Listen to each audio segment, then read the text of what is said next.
ഗാസയിലെ ബന്ദികളുടെ മോചനവുമായി ബന്ധപ്പെട്ട് ചർച്ചകൾക്ക് നേതൃത്വം നൽകിയിരുന്ന ഹമാസിന്റെ തലവൻ ഇസ്മായിൽ ഹനിയയെ ഇറാനിൽ വെച്ച് വധിച്ചത് തങ്ങളാണെന്ന് വ്യക്തമാക്കി ഇസ്രായേൽ.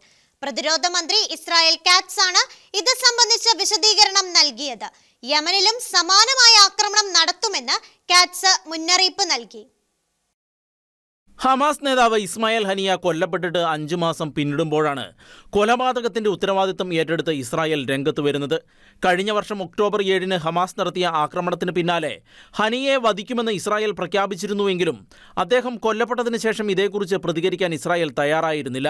ഇറാൻ പ്രസിഡന്റായി മസൂദ് പെസൻഷ്കിയാൻ ചുമതലയേൽക്കുന്ന ചടങ്ങിൽ പങ്കെടുക്കാൻ ഇറാനിലെ ടെഹ്റാനിലെത്തിയ ഹനിയെ താമസിച്ച വീടിന് നേരെ ആക്രമിച്ച് വധിക്കുകയായിരുന്നു.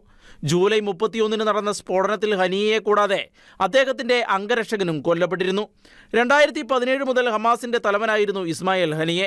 അതേസമയം ഹമാസിന്റെയും ലെബനൻ സായുധ സംഘമായ ഹിസ്ബുള്ളയുടെയും നേതാക്കളെ വധിച്ചതും സിറിയയിലെ ബഷാർ അൽ അസാദ് ഭരണകൂടത്തെ താഴെയിറക്കാൻ സഹായിച്ചതും ഇറാന്റെ വ്യോമ പ്രതിരോധ സംവിധാനം തകർത്തതും ഇസ്രായേലാണെന്നും കാറ്റ്സ് വ്യക്തമാക്കുകയുണ്ടായി.